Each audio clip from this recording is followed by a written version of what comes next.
Sigurd, Freya, Odin, Vor, Urd, and Skuld are all characters inspired by Norse mythology, some more faithful to their source material than others. Connections to Norse mythology can be made that tie into the future of the Kingdom Hearts series, like Urd and Skuld being Norns. In Norse mythology, Norns can change destiny and control when people die. In Greek mythology, they're most similar to the Fates, which are seen in Hercules. Elephant in the room, Missing Link did get cancelled, but this doesn't mean that they won't reveal his identity in future games, as I'll go over in the video. I'm supposed to be the one spreading hope, but I personally don't think there's much hope in Missing Link getting turned into a console game, considering they clearly wrote they've cancelled development on the game, period. However, it can still get turned into a movie for a 3.5 collection, or simply have parts of its story be rewritten for Kingdom Hearts 4. Since Missing Link has story that tied into both Kingdom Hearts 4 and the series in general, it can't be completely scrapped without majorly affecting the story for the entire series. Now, I don't have faith that petitions really have the power to change things, but even if there's a small chance to have the game restored, I urge everyone to sign the poll in the description. This petition states that even if the full game can't be released, there are other ways to share the story, whether it's through cutscenes, a cinematic film, or a reimagined or reworked format. So even if you hate gacha and mobile games, you should still sign the poll. This is the last thing I'm recording for the video outside of the outro, so I just wanted to make it clear that this entire theory doesn't have anything to do with the leaked datamine info. Enjoy! Sigurd's a character whom we're first introduced to at the end of Union Cross. He wears a black, orange, and purple outfit with a tricorn hat that perfectly fits with the Gothic Skull's aesthetic. Before any theorizing today, I'll mention everything the games tell us about Sigurd. When he finds Brain, he instantly makes a report to Headquarters. Headquarters don't seem to be part of any specific society, with the guards who work for them rocking a typical black uniform without any society colors involved. Sigurd states that it was decided for Brain to escape Daybreak Town's destruction and arrive here, which he probably knew from the Book of Prophecies, as we know Ephemer was left with the BOP at the end of Union Cross, and Brain told him not to be afraid of taking a peek. So the contents within the book could have either become public knowledge, or the people that work at Headquarters at least know. But going back to his outfit, doesn't it look a little reminiscent of Ansem Seeker of Darknesses? Whether you think there's a connection between them or not, it's actually a direct color swap of the Agent 8 outfit from Missing Link, which is the one the player character is seen wearing during the trailers. It's especially noticeable when you look at these circled parts. This is all we really know about Sigurd, well, aside from him aura farming in the Missing Link key art, and being featured in a poster in the Baroque Society's headquarters. But during Kingdom Hearts' 20th anniversary event, Nomura left us with a secret code within the message he writes. The message revealed who the narrator was for the trailers, but before someone managed to decode it, he gives us a hint that it's a character who's already been introduced, just not voiced. When decoded, the message roughly translates to, "The voice's identity is Sigurd, please pay close attention." As you may already know, this is referring to Missing Link's first trailer and the start of Kingdom Hearts 4's trailer being voiced by Sigurd. They didn't confirm what voice actor voices him in these trailers, and there isn't an English dub either, but some Japanese Kingdom Hearts fans recognize that the voice sounds a lot like young Xehanort. Nomura specified that he told the voice actor to deliver 2 different tones for each trailer, which can audibly be heard, which is very interesting. The Missing Link performance makes Sigurd seem a lot younger than his Kingdom Hearts 4's narration. I went looking to see if Sigurd's voice appeared in any previous trailers and found this.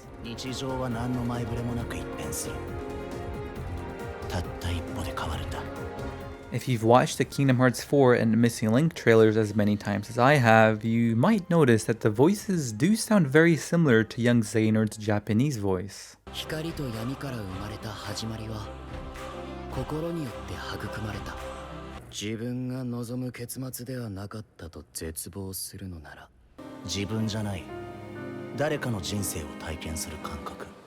I feel like Nomura purposely created an elaborate riddle for fans to solve and then reveal that the character was Sigurd to throw people off that it's actually young Xehanort's voice actor. There's still this huge mystery behind how young Xehanort found out about Quadratum and that Sora will inevitably disappear from the world. And while I don't have an answer to this, during Sigurd's era of Skala, we know that the Book of Prophecies seems to be commonly used by headquarters, as I mentioned before.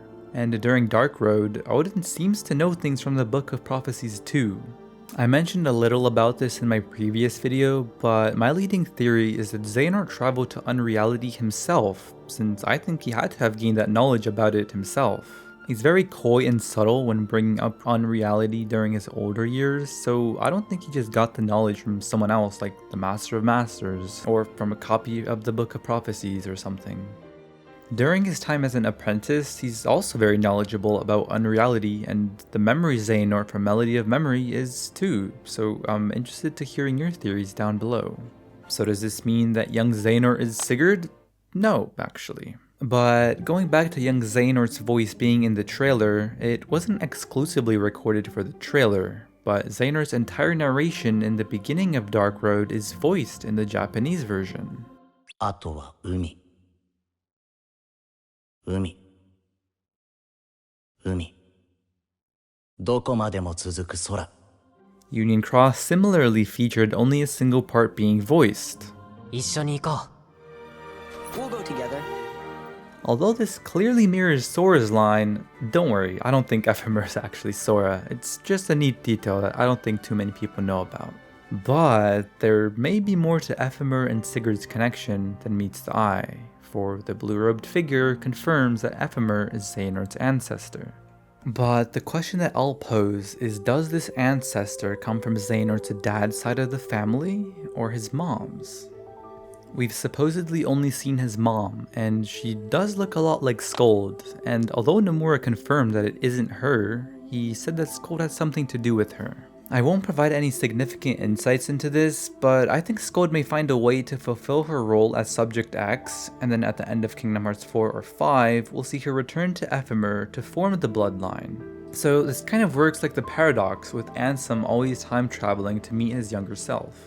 So if we are to assume that the noble bloodline comes from Xehanort's mom, then just about any random character could be Xehanort's dad.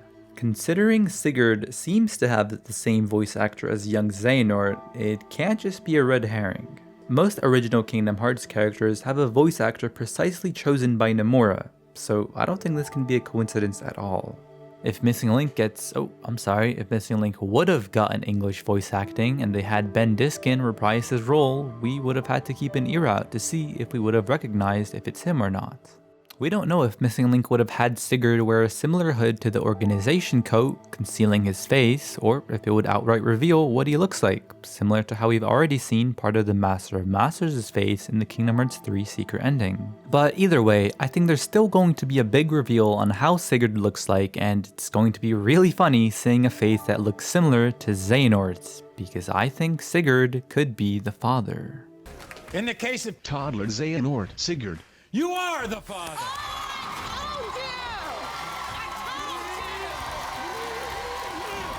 Considering that the player character is very old in the Union Cross cutscene where he takes baby Xehanort, I'm curious to see if this Union Cross scene takes place around the time of Missing Link or decades later. Since Sigurd was very likely to survive the events of Missing Link, since he sounds a lot older during the Kingdom Hearts 4 trailer, I'm curious to see what they'll do with the Missing Link story that they've already written, and if we'll get to see this scene play out in 3D during Kingdom Hearts 4. And considering he'll probably appear in Kingdom Hearts 4, and there's a chance for young Xehanort's 14th vessel to appear as well, I think they're destined to meet. And on top of that, considering Star Wars is appearing too with Anakin and Luke Skywalker, Anyways, who's to say Xehanort was their only son? They could have had more children, including the mysterious silhouette on screen. There have been so many parallels made with Riku and Xehanort, including in Missing Link's first trailer. So I'm excited to announce that this will be the theory that I'll be exploring in my next lore video. As stated in the intro, Norse mythology has had a growing influence on the Kingdom Hearts series. Did you know that Sigurd was known as a legendary hero in both Norse mythology and Germanic legend? This will be what I'll be going over for the rest of the video. But before we can talk about Sigurd, we have to talk about his father, Sigmund.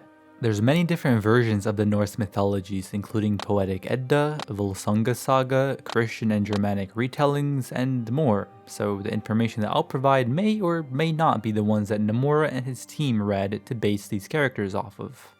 One day, when Sigmund was hosting a grand feast, an old one-eyed man dressed in a hooded cloak appeared and suddenly plunged a special sword into the ground and stated, "He who can pull this sword free from the tree shall have it as a gift from me, and to him it shall bring great fortune." The sword becomes known as Gram. This is actually one of the inspirations for the fairy tale of King Arthur and the Sword, which would make an interesting Disney world for Missing Link, considering we have seen Merlin's character, just not the world that he originally comes from. If you're unfamiliar with the tale, there's only one destined person to be able to lift a special sword out of a stone. Missing Link probably wouldn't have shown us a recreation of these events, but in Kingdom Hearts, I could see Gram corresponding to a Keyblade, perhaps even the original Keyblade. Many people tried to lift the sword but fail. However, Sigmund lifts it out with ease and becomes a great warrior. Many years later, the king Lingvi plots to kill him, wanting to eliminate his entire bloodline. Sound familiar? Missing Link was supposed to have a huge emphasis on bloodlines. Anyways, they go to war together, but before they can fight, the same disguised old man from before appears before Sigmund and uses his magic spear Gagnir to attack him. Sigmund blocks his attacks using Gram, causing his sword to shatter into many pieces. This sounds a little reminiscent of the Keyblade shattering, and considering Gram and the Keyblade are both absurdly long, they could be one and the same within the Kingdom Hearts version of the story. Additionally, Odin's spear Gagnir has a symbol that looks very similar to symbols seen around Skala, as pointed out by Joysticks in their video. And guess what? The new Kingdom Hearts 4 screenshots show the same symbols in the version of Skala that Mickey's exploring. This clash leads to Sigmund's death, but before he dies, he tells his wife Hjordis to keep the sword so his yet-to-be-born son Sigurd could wield it. As mentioned earlier, the Norns have the power to predict destiny. Sigmund's well aware of the fact that his soon-to-be-born son Sigurd's destiny is to one day wield Gram and surpass him. We know Missing Link would have been playing around with bloodlines and destiny, with the Book of Prophecies probably being commonly used, so these two stories could have very well connected. Moving on to Sigurd, he's known as the Dragon Slayer, and although we haven't seen Sigurd slay a dragon yet, who have we seen slay a dragon? Riku, possessed by Ansem the Seeker of Darkness. After Sigurd slays the dragon, depending on the version of the story that you read, he either tastes its heart or drinks its blood, both leading him to understand the language of birds, which includes ravens. In the Missing Link betas, we see raven feathers and raven-inspired plague masks worn by certain mysterious enemies. They could be connected to Maleficent's raven, but I think it's more likely that they're connected to Odin, since he's also commonly associated with them. In my last theory video, I mentioned the fact that we'll probably see a young Odin during Missing Link, and these discoveries are further developing that theory, except the game's dead now. Going back to the story, now that he understands birds, he overheard some woodpeckers say that there's a beautiful lady in an enchanted castle, forced to slumber for all eternity. Obviously, we know Disney's version of the story with the tale of Sleeping Beauty. But in this case, Aurora is called Brynhildr and is forced to sleep due to Odin, not Maleficent. Funny how Maleficent is literally just Odin, and she's also associated with a raven. In Norse mythology, Sleeping Beauty is both a queen and a Valkyrie. Sigurd rescues her, and they fall in love. But unlike the tale of Sleeping Beauty, they don't live happily ever after. The Volsunga saga states that one day, Sigurd travels to meet with a king. There, he meets the king's daughter, Gudrun. Gudrun and Sigurd fall in love, but Sigurd ends up only talking about Brynhild and how beautiful she is. Gudrun's mother was a witch called Grimhild, who one day gives Sigurd a magic potion that makes him forget about his previous wife Brynhild so he can marry Gudrun instead. While creating the Norse mythology section of this theory, I looked through over 20 different sources of information, and each one omits some information while providing other details. I feel like this is why a lot of people say Kingdom Hearts is confusing. Instead of actually playing the games, or alternatively reading all the sagas of Norse and Germanic mythology, people look for summaries to give them a rough understanding. But not every summary gives the same amount of information, making the new things you learn not make a lot of sense because you're missing the key details for everything to nicely wrap together. Some Kingdom Hearts fans expect to be able to freely jump around the Kingdom Hearts series and go from Season 3 to Season 10, when Kingdom Hearts probably has the most interconnected story in gaming. Anyway, what was I talking about? Oh yeah, did I mention that Sigurd's able to body hop? Or at least disguise himself to look like someone else, kind of like Loki does. While we're on topic of Loki, I have to mention Ludor, who's a Norse god about whom we know essentially nothing about. He could very easily correspond to Luxord, who we know plays his cards very close. Considering he has an ancient Keyblade legacy and we see him be an unreality in Yazora's car, I think it would have been very logical for him to show up during Missing Link. But with Ludor, there's been theories for centuries if he was actually Loki, or at least look identical to him. We know the Square Enix team loves giving us plot twists with characters turning out to be completely different characters, so I can very easily see this as something to take inspiration from. To circle back to Sigurd, I think Odin, Sigurd, and Luxord could have all been supporting characters during Missing Link. But to return to the story, as a request from his new wife Gudrun, he agrees to transform himself into Gudrun's brother, Gunnar, to convince his previous wife Brynhild to marry Gudrun instead. So, Sigurd and Gudrun get married and have a son named after Sigurd's late father Sigmund. Their son is commonly referred to as Sigmund, son of Sigurd, to distinguish him and Sigurd's father apart. Wouldn't it be interesting if in the Kingdom Hearts' universe, Xehanort is Sigurd's son, making Sigurd's father also be called Xehanort? The more Xehanorts the better, am I right? Like, could you imagine if the Master of Masters is revealed to be Sigurd's father, making him a Xehanort too? Just saying, anything's possible. My name is Sigmund. The Master of Masters says he's a lost master after all, and Xehanort just stares blankly at him. Anyways, I don't think this in particular would be the case, but I really do think Xehanort could be very closely related to Sigurd, if not his son, then his grandson. Missing Link could have cleverly played with this idea by unmasking Sigurd and leaving behind someone who looks a lot like Xehanort without explaining it until another content update.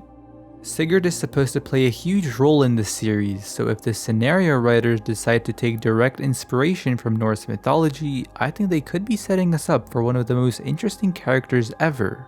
In the words of someone who is inspired by Norse mythology, the editor and publisher of The Lord of the Rings, son of the legendary J.R.R. Tolkien, Christopher Tolkien, in scenes of dramatic intensity, of confusion of identity, thwarted passion, jealousy, and bitter strife, the tragedy of Sigurd and Brynhild, of Gunnar the Nifling and Gudrun's his sister, mounts to its end in the murder of Sigurd at the hands of his blood brothers, the suicide of Brynhild, and the despair of Gudrun.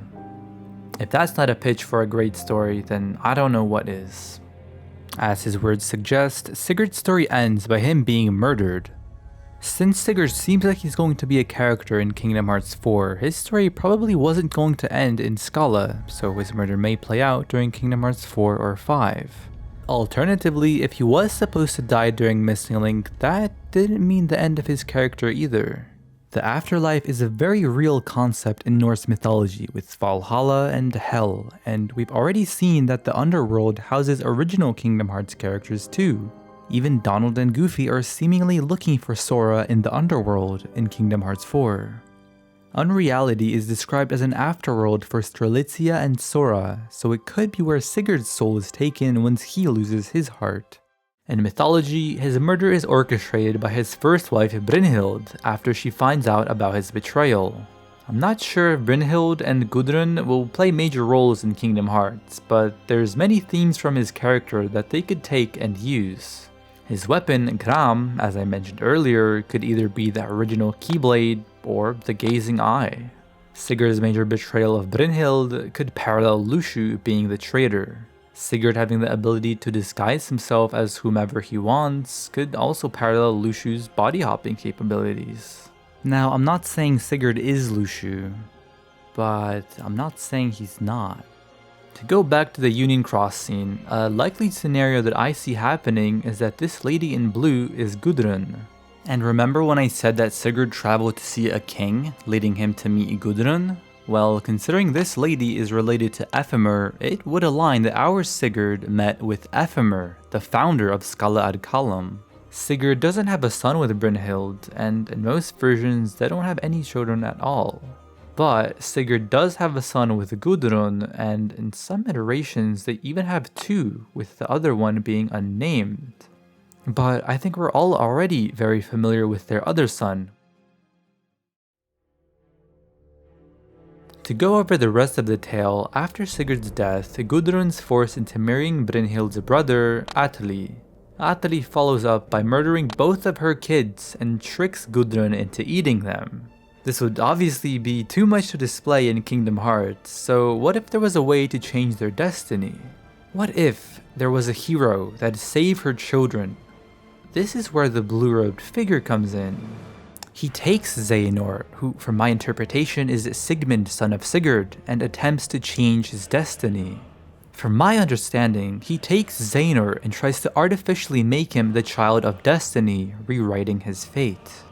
Even if his plan to make him the child of destiny doesn't come into fruition, he did inevitably alter the course of Xehanort's life and makes him survive Ragnarok or whatever events happening here at the end of Old Skull's time here, paving the way for him becoming the Dark Seeker and changing the destiny of so many Kingdom Hearts characters.